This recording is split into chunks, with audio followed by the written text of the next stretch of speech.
May 16, 1945.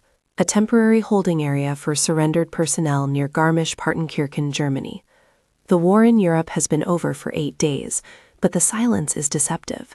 It's a silence filled with the rustle of 100,000 displaced lives, the distant grind of truck gears, and the hollow coughs that echo in the pre-dawn chill. A fine mist clings to the Bavarian valley floor, obscuring the jagged peaks of the Alps that stand like silent, colossal witnesses. Here, in a hastily fenced-in compound that was once a Wehrmacht training ground, the remnants of an army are learning the arithmetic of defeat. They are no longer soldiers, but numbers on a manifest. Captain Elias Vance of the U.S. Army Medical Corps stands near the administrative barracks, a mug of lukewarm coffee steaming in his hands. The air smells of damp earth, pine needles, and the ever-present cloying scent of unwashed bodies and disinfectant. At 28, Vance has seen the full spectrum of war's butchery, from the hedgerows of Normandy to the forests of the Ardennes. He has patched up GIs and, when necessary, the men who shot them. But this new phase of his duty feels different. It isn't about the sudden violence of combat. It's about managing the slow, grinding aftermath. His patients now are not wounded heroes, but a vast, anonymous sea of the conquered. They are gaunt, gray-faced men of the Volkssturm, teenage boys from the Hitler Youth, and a scattering of female auxiliaries, the Helferinnen, their lightning bolt patches crudely torn from their sleeves. The gravel crunches under the boots of the guards from the 42nd Infantry Division. It's time for the morning roll call, a ritual of order imposed on chaos. A sergeant barks out commands, his voice sharp in the cold air. The prisoners shuffle into loose formations, their movements stiff, lethargic. You see it in their eyes, a profound weariness that goes beyond physical exhaustion. It's the look of men and women who have been running on nothing but adrenaline and propaganda for months, only to have both fuel lines cut simultaneously. Vance watches them, his medical eye cataloging the signs he's come to know well: the sallow skin of poor nutrition, the sunken cheeks, the subtle tremor in a man's hand as he adjusts a threadbare tunic. These are the expected consequences of a collapsing nation. His gaze settles on a line of female prisoners. They stand apart, a small island of 20 or so in a sea of men. Most are young, some barely out of their teens. They served as radio operators, clerks, anti-aircraft assistants. Now they are just prisoners, their faces scrubbed of makeup, their hair pulled back severely. One of them, a slender girl with pale hair, sways on her feet. It's a barely perceptible motion, a slight oscillation, as if she's trying to find her center of gravity on a listing ship. A guard notices and shouts something indistinct. The girl straightens, her shoulders squared, a flicker of defiance in her posture. Vance takes a sip of his coffee. He's seen this before. Exhaustion, low blood sugar, the simple psychic shock of total defeat. You see people faint in church, at parades. This is 1,000 times more stressful. But something about her movement bothers him. It isn't the gentle wilt of someone about to faint. It's more mechanical, more disconnected.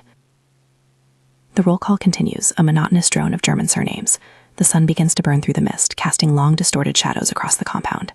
The girl sways again, more pronounced this time. Her knees buckle slightly, and she puts a hand out to steady herself against the woman next to her. Vance lowers his mug. He pushes himself off the wall of the barracks, his instincts overriding the routine. He starts walking slowly toward the formation, his eyes fixed on her. The sergeant conducting the count glances at him, annoyed at the break in protocol, but doesn't stop him. Vance isn't an infantry officer, he's a doctor. He moves with a different kind of authority. As he gets closer, he can see her face. She is young, perhaps 19. Her skin is almost translucent, her lips a pale, bloodless line. Her eyes are wide, focused on some point in the middle distance, a look of intense, desperate concentration on her face. Her hands are clenched into tight fists at her sides. She is fighting a war with her own body, and as Vance takes another step forward, he sees the tremors start, a fine, uncontrollable shaking that begins in her legs and travels up her entire frame. He knows with a sudden, chilling certainty that she is about to go down. The girl's body gives way not with a sudden crash, but in a slow, terrible sequence of failures. Her knees unlock first, folding as if the tendons have been cut. Her arms flail out, not to break her fall, but as spastic, involuntary movements, like a puppet whose strings have been tangled. She makes a small, gasping sound, a mix of surprise and effort, before she crumples sideways, landing in a heap on the damp ground. For a moment, there is absolute silence in that section of the yard. The prisoners around her instinctively recoil, creating a small, empty circle. The guards tense up, hands moving towards their rifles, conditioned to see any disruption as a potential threat. Captain Vance is already moving, breaking into a jog. "Hold your posts," he calls out to the nearest guard, his voice calm but firm, cutting through the sudden tension. He kneels beside the fallen woman, ignoring the mud that soaks through the knee of his trousers. The sergeant major stomps over, his face a mask of irritation. "What's this, Captain? Playing possum to get out of work detail?" Vance ignores him. He gently turns the woman onto her back. Her eyes are open, wide with a terrifying combination of fear and confusion. They dart back and forth, unable to focus on his face. Her entire body is now racked with a violent, rhythmic tremor. It's not the thrashing of an epileptic seizure. It's a high-frequency vibration, as if every nerve ending is firing at once. He puts a hand on her forehead. No fever. He checks her pupils with a penlight from his pocket. They are equal and reactive, but her eyes won't track the light. They seem disconnected from her will. "Can you hear me?" Vance asks, his voice low and even. He speaks in slow, clear English, then repeats the question in the functional German he'd picked up. "Können Sie mich hören?" Her lips part. A faint, raspy whisper emerges. "Ja." Then she says something else, a phrase that makes no sense to him in this context. "Ich kann mein Gleichgewicht nicht halten." I can't hold my balance. Vance looks at her. She isn't complaining of pain or dizziness or weakness. She is describing a fundamental failure of her own body, a disconnect between her brain and the ground beneath her. The sergeant major scoffs. "Balance? Tell her to sleep it off. We've got fences to build." "Sergeant, get 2 of your men to help me," Vance says, his tone leaving no room for argument. "We're taking her to the infirmary." "The infirmary's for dysentery and trench foot, Captain, not for a case of the vapors." Vance finally looks up, his eyes meeting the sergeant's. "This isn't the vapor, Sergeant Major. Look at her. Just look." He gestures to the woman's legs, which are shaking so hard her worn boots are drumming a frantic, uncontrolled rhythm against the packed earth. "I need to examine her, now." There is a moment of standoff, the authority of the medical corps against the rigid order of the camp command. The prisoners watch, their faces impassive, but their eyes missing nothing. This small drama is a distraction from the endless monotony of their own existence. Finally, the sergeant major gives a curt nod, gesturing to 2 nearby GIs. "You heard the captain. Get her up." Lifting her is a strange and difficult task. She is light, almost weightless, yet her lack of muscle control makes her a dead weight. Her limbs feel both rigid with tension and completely uncoordinated. She can't help them. She can't seem to command her body to cooperate. As they raise her to her feet, her legs immediately give out again, and she would have fallen if the 2 soldiers weren't holding her full weight. Her head lolls, her eyes still wide with that same look of helpless panic. She whispers the phrase again, this time with a note of pure desperation. "Ich kann mein Gleichgewicht nicht halten." Vance walks beside them as they half-carry, half-drag her towards the long, low building that serves as the camp's medical station. He feels a growing unease, a cold knot of dread in his stomach. He has set bones, stitched gaping wounds, and pumped soldiers full of morphine as they screamed. He has seen the human body destroyed by steel and fire. But this is something else. This is not a body under assault from the outside. It feels like a quiet, insidious rebellion from within. It's a civil war in the nervous system, and as they pass through the infirmary door into the dim, antiseptic-smelling interior, Vance knows that his standard field medicine playbook might be completely useless. He is facing an enemy he cannot see, and he has no idea what weapons to use against it. The infirmary is a converted stable, the air thick with the smell of carbolic acid and boiled linen, a scent that never quite manages to mask the faint, underlying odor of hay and manure. It is a world of shadows and low murmurs, a stark contrast to the sharp morning light of the yard. Vance directs the soldiers to place the young woman on a cot in a corner partitioned off for examinations. Her name, according to the hastily scrawled tag on her uniform jacket, is Anneliese Schmidt. She lies on the cot, the violent tremors having subsided into a constant low-grade shiver. Her eyes follow him as he moves around the small space, a hunted look in them. "Sergeant Kowalski," Vance calls out. A burly, older NCO with a perpetually weary expression emerges from a back room, wiping his hands on a rag. Sergeant Frank Kowalski was a butcher from Chicago before the war, and he possessed a calm, pragmatic approach to the human body, whether it was dressing a wound or quartering a side of beef. "What we got, Captain?" Kowalski asks, his eyes taking in the scene. "That's what I'm trying to figure out," Vance replies, pulling a stool over to the cot. "Get her vitals. I want to run a full neurological." Kowalski is efficient, his large hands surprisingly gentle as he wraps a blood pressure cuff around Annaliese's thin arm. Vance begins his examination, starting with the basics. He tests her reflexes with a small hammer. Her knee-jerk reflex is almost non-existent. When he taps the patellar tendon, there is only the faintest twitch. A bad sign. He asks her to squeeze his fingers. Her grip is shockingly weak, a frail, fluttering pressure. "Anneliese," he says, speaking German again, "I want you to sit up for me." She tries. He sees the effort in the taut muscles of her neck, the grimace on her face. She pushes with her arms, but her core seems unresponsive. With Kowalski's help, they manage to get her into a sitting position on the edge of the cot. Her feet dangle, inches from the floor. Now, just sit there. Keep your balance, Vance instructs. For a few seconds, she manages it, her entire body rigid with the effort. Then the swaying begins again, a slow, pendulous motion. Her eyes widen in panic as she feels herself losing control. She pitches forward, and Vance has to catch her to keep her from falling to the floor.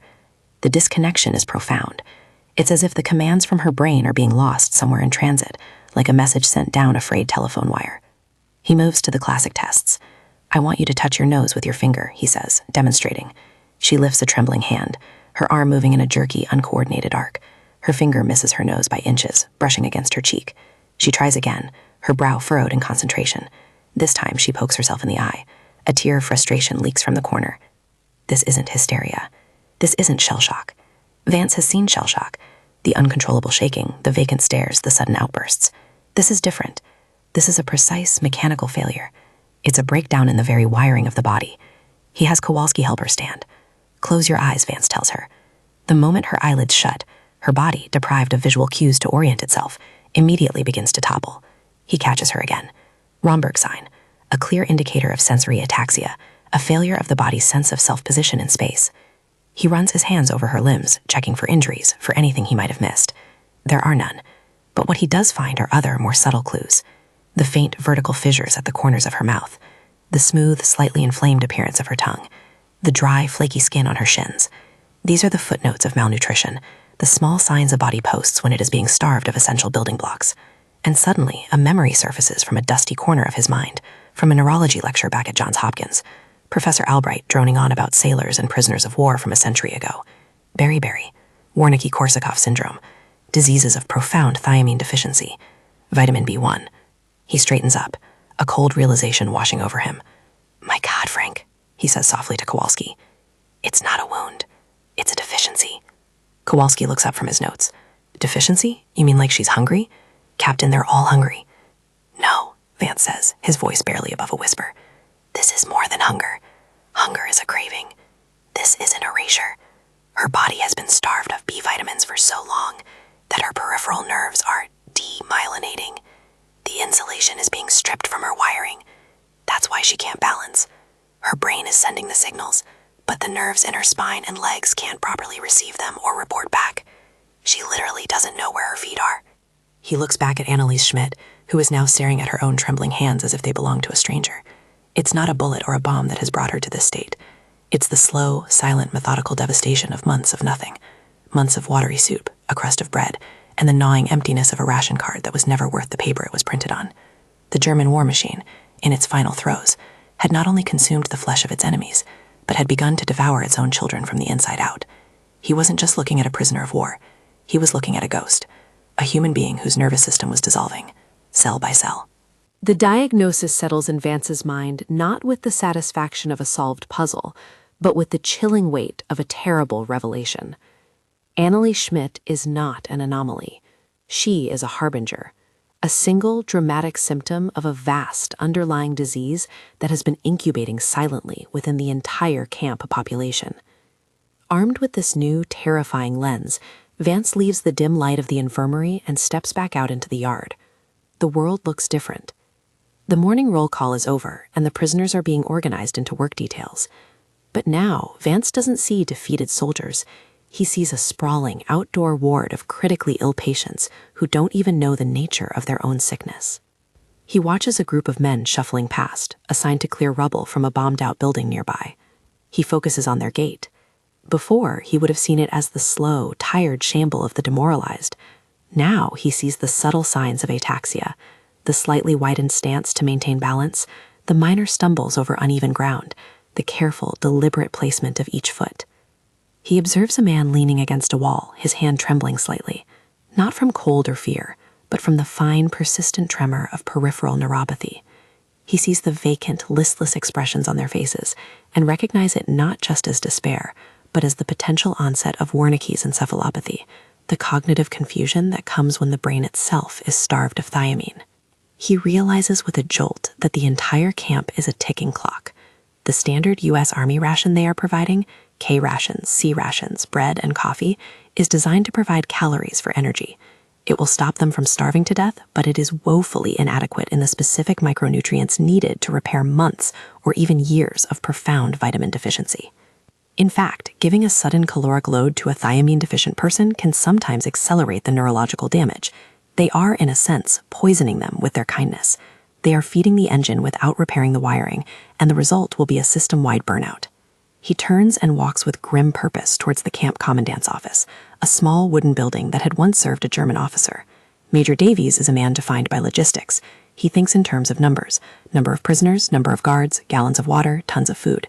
He is a good officer, efficient and fair, but his imagination is bounded by the columns in his ledger book. He finds him hunched over a map, planning the construction of new latrines. "Major, I need to speak with you. It's urgent." Davies looks up, annoyed at the interruption. "If it's about medical supplies, Captain, put in a requisition. We're all stretched then." "It's not about supplies, sir. It's about the prisoner's health. I believe we have a serious camp-wide medical crisis on our hands that we are not treating." Vance quickly and concisely lays out his findings, starting with Anneliese Schmidt and expanding to his broader observations. He explains the mechanism of severe thiamine deficiency, the progressive nerve damage, the potential for permanent disability and even death. He tries to paint a picture of an invisible epidemic. Davies listens, his expression shifting from impatient to skepticism. "Captain, with all due respect, these people have just come through the collapse of their country at the end of a 6-year war. They're bound to be a little shaky. They're malnourished, they're exhausted, they're beaten. What you're calling a neurological crisis, I'm calling defeat." "Sir, this is more than defeat," Vance insists, his voice rising with urgency. "This is a physiological breakdown. We're seeing textbook symptoms of Wet-Berry-Berry and Wernicke-Korsakoff syndrome. These people's nerves are degenerating as we speak. Our current rations won't stop it. We need massive, immediate B vitamin supplementation, injections for the severe cases, fortified flour, whatever we can get our hands on." The major leans back in his chair, tapping a pencil on his desk. "Injections for 20,000 prisoners? Do you have any idea the logistical nightmare that represents? My orders are to keep this camp secure, deloused, and fed. My primary concern is preventing a typhus outbreak that could spread to our own troops. I can't start running a vitamin clinic for the entire German army." He points the pencil at Vance. "They're prisoners of war, Captain, not patients at a health spa." The dismissive tone ignites a fire in Vance. "And what do you think will happen in a month, Major, when a quarter of your work details can no longer walk a straight line or stand up without falling over? What happens when their confusion turns into psychosis? This isn't about comfort. This is about preventing a mass casualty event from a non-contagious disease. Anneliese Schmidt is not the first case. She's just the first one who couldn't hide it anymore." The conviction in Vance's voice gives Davies pause. The major is a pragmatist. The specter of his workforce collapsing is a logistical problem he can understand. He stares at Vance for a long moment, the sounds of the camp filtering in through the open window. Finally, he sighs, the sound of a man burdened by one problem too many. "All right, Vance, you think you found something. Prove it. Conduct a survey. Screen 100 prisoners from the general population. Give me data. Give me numbers I can put in a report to headquarters. But you do it without disrupting camp routine, and you do it with the staff you have. Until then, my priority remains sanitation and security." Vance nods, a small grim victory. He has permission, but no support. As he walks out of the office, the weight of his discovery feels heavier than ever. He looks out across the sprawling sea of gray-clad figures. He is one doctor, standing against a silent, creeping plague that is poised to cripple thousands, and he has to find a way to make the army see the enemy they cannot shoot. The survey becomes Captain Vance's obsession. For the next 72 hours, he and Sergeant Kowalski work with a feverish intensity. They set up a makeshift screening station in a corner of the infirmary, pulling in prisoners at random as they line up for their evening meal. The tests are simple but revealing. Can you walk heel to toe on this line? Can you stand with your feet together and your eyes closed? Can you touch your finger to your nose? The results are staggering and terrifying. Of the first 100 prisoners examined, more than 30% show clear signs of sensory ataxia. Over half exhibit diminished or absent deep tendon reflexes. Vance documents it all in meticulous, dispassionate detail on U.S. Army medical forms: the tremors, the confusion, the complaints of numbness and tingling in their hands and feet. The data paints a horrifying portrait. Anneliese Schmidt was not an outlier. She was merely the most advanced case. The camp is not a holding pen of defeated soldiers. It is a reservoir of neurological disease. Vance's report, filled with clinical data and stark warnings, lands on Major Davies' desk with the force of a grenade. The numbers are undeniable. They are the language the major understands. Within hours, the report is attached to an urgent dispatch and sent up the chain of command to 7th Army headquarters. Vance's small infirmary near the Alps has just become ground zero for identifying a hidden medical crisis sweeping across occupied Germany. His findings are soon corroborated by reports from other doctors in other camps who, once told what to look for, began to see the same silent epidemic everywhere.